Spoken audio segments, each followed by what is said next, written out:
કલિયુગની અંદર પરબ્રહ્મ પરમાત્માએ ગયા નામના ક્ષેત્રની અંદર બુદ્ધાવતાર ધારણ કર્યો અને કલિયુગ જ્યારે ચોથા ચરણની અંદર પ્રવેશશે, સજ્જનો વધુ ને વધુ દુઃખી થશે, ત્યારે પરબ્રહ્મ પરમાત્મા પોતાનો 25મો અવતાર ધારણ કરશે વિષ્ણુ યશ બ્રાહ્મણને ત્યાં કલ્કીના સ્વરૂપની અંદર.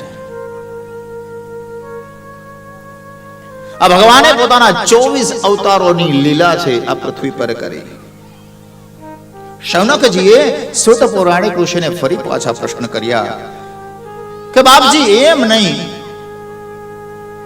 પણ ભાગવતનો મૂળ ઉદ્દેશ છે શુક અને પરીક્ષિત સંવાદ. શુકદેવજી મહારાજે રાજન પરીક્ષિતને જે કથા સંભળાવેલી છે એ કથાનું આપ વર્ણન કરો. આ શ્રીમદ ભાગવતની કથા કયા કયા યુગની અંદર ક્યારે ક્યારે થઈ એનું પણ વર્ણન કરો. વ્યાસજીએ તો પોતાના જીવનની અંદર 18 પુરાણો લખી દીધા હતા. એક વેદમાંથી 4 વેદ બનાવી પણ દીધા હતા. પણ એ વ્યાસજીએ કોની પ્રેરણાથી આ શ્રીમદ ભાગવત સંહિતા લખી?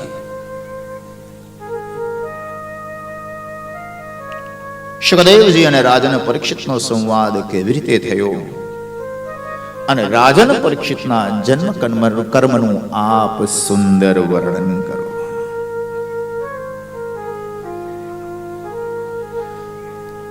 એટલે સુત પૌરાણિક ઋષિ આ પારમહંસ્યામ સંહિતામ વાળી શ્રીમદ ભાગવતની કથાનું વર્ણન કરે. ચતુર્યુગી અને એમાં ત્રીજો મન્વંતર ઉપરીચર નામના વસુ છે અને આ વસુથી જન્મેલી એક કન્યા જેને આપણે સત્યવતી તરીકે ઓળખીએ છીએ. આ સત્યવતીની અંદર પરાશર ઋષિ દ્વારા વ્યાસજીનો જન્મ થયો છે. સમય જતા 4 ઋત્વિજો થયા અને એ 4 ઋત્વિજો ને યોગ્ય ન્યાય મળે એટલે વ્યાસજીએ એક વેદના 4 વિભાગ કર્યા, જેને આપણે 4 વેદ તરીકે ઓળખીએ છીએ. જગતની અંદર સ્ત્રી અને શુદ્રના કલ્યાણ માટે એણે મહાભારતની રચના કરી.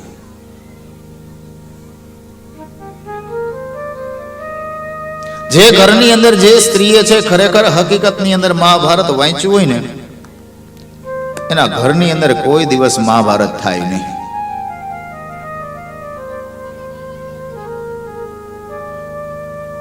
જે કચડાયેલી સમાજની જે કોઈ જાતિ હતી, વર્ણ હતો, એ વર્ણનું કલ્યાણ થાય એ માટે વ્યાસજીએ સ્ત્રીના કલ્યાણ માટે, શુદ્રના કલ્યાણ માટે મહાભારત લખેલું છે. 18 પુરાણોની રચના કરી છે સાહેબ. આટલું એને લખી દીધું, સમાજને આટલું પીરસી દીધું. પણ મન બેચેન છે, મનમાં અસંતોષ છે, કંઈક ખૂટે છે તેવું લાગે છે. કે 18 પુરાણો લખ્યા સાહેબ,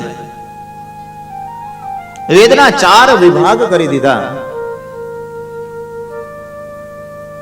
1 લાખ વાળું મહાભારત લખ્યું.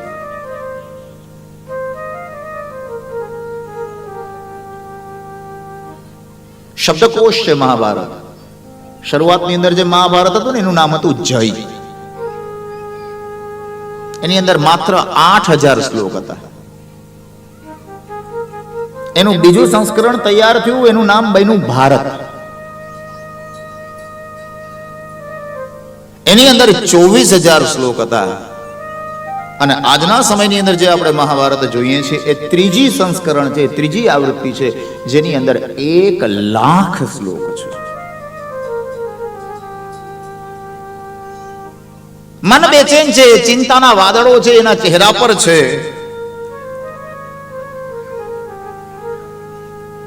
અને બિરાજમાન થયેલા છે. ત્યારે એ સમયની અંદર નારદજી શ્રી હરિનું નામ લેતા લેતા વ્યાસજીની પાસે આવ્યા. વ્યાસજીની વંદના કરી અને કહ્યું કે બાપજી આટલું આટલું તમે ધર્મને કાજે, આટલી સંસ્કૃતિને કાજે આટલું બધું લખેલું છે, તો પણ આટલા ચિંતાગ્રસ્ત કેમ છો? એટલે વ્યાસજીએ કીધું કે હા, મને મનમાં સંતોષ નથી, મને બેચેની વધે છે. ત્યારે નારદજીએ કહ્યું કે તમે ભલે વ્યાસજી 18 પુરાણ લખ્યા હોય, વેદના 4 વિભાગ કર્યા હોય, આ બધા ધર્મના જે કોઈ અંગો છે એ અંગોની અંદર તમે માત્ર જ્ઞાન અને વૈરાગ્ય પીરસ્યું છે. ભગવાનના જેની અંદર ગુણ આવે એવી ભક્તિ અને પ્રેમમય એવા કોઈ ગ્રંથની તમે રચના કરેલી નથી. તમે એવો ગ્રંથ લખો કે જે ગામડાના અભણ માણસને પણ આવડે અને શહેરની અંદર રહેતો હોય, ભણેલો ગણેલો હોય, એને પણ સમજાય. એટલે ભગવાનના ગુણોનું વર્ણન કરો. એટલે વ્યાસજી કહેવા લાગ્યા કે મેં આટલું બધું જ્ઞાનથી લખ્યું તોય મને આવું કેમ? એટલે નારદજી પોતાના પૂર્વ જન્મની કથાનું વર્ણન કરે છે. બાપજી સાંભળો કે પૂર્વ જન્મની અંદર નારદજી છે એક દાસીના પુત્ર હતા. જંગલની અંદર એક પર્ણકુટી બાંધી, ઝૂંપડી બાંધી અને નારદજી પોતાના માતાની સાથે છે એ ઝૂંપડીની અંદર રહેતા હતા. આવા એકાંત નિર્જન સ્થળની અંદર ઋષિમુનિઓ, સાધુ સંતો છે ચાતુર્માસ કરવા માટે આવતા હતા. એટલે જે કોઈ ઋષિમુનિ ચાતુર્માસ કરવા માટે આવે, 4 મહિના એ જગ્યા ઉપર રહેવા માટે આવે, એટલે નારદજી એમની સેવા કરતા હતા.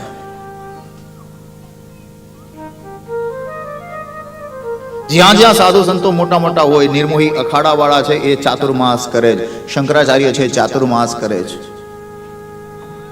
આ 4 મહિના સુધી કોઈ ટેન્શન નહીં, માત્ર ભગવાનની ભક્તિ જ છે. બહુ મજા આવે એ સાંભળવાનું. ઋષિમુનિઓ અંદરો અંદર છે ભગવાનની લીલા વિશે, ભગવાનના ગુણ વિશે છે એ વાતો કરતા હતા. અને આ નાનકડા બાળકના સ્વરૂપની અંદર રહેલા નારદજી જે ઝૂંપડીનો દરવાજો હતો, કુટિયાનો જે દરવાજો હતો, ત્યાં ઊભા રહી અને આ ઋષિમુનિઓની વાતોને શ્રવણ કરતા હતા. ધર્મની આટલી સુંદર મજાની ચર્ચા છે થતી હતી. એટલે નારદજીને કૃષ્ણની અંદર પ્રીતિ ઉત્પન્ન થઈ. ભગવાનના ચરણ કમલની અંદર પ્રેમ કરવો હોય તો ભાગવતજીએ એના 4 સાધન બતાવ્યા છે. 4 માંથી એક સાધન આપણે લેવાનું.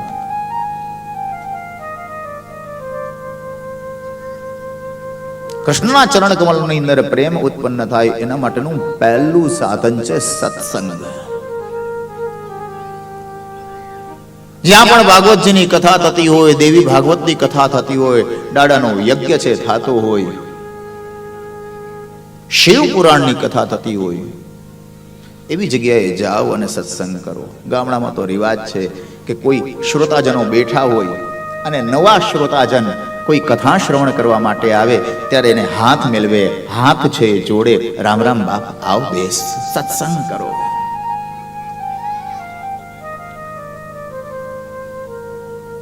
જો સત્સંગની અંદર ન જઈ શકતા હો તો જીવ સ્વરૂપ બ્રહ્મ સ્વરૂપનું ધ્યાન ધરો.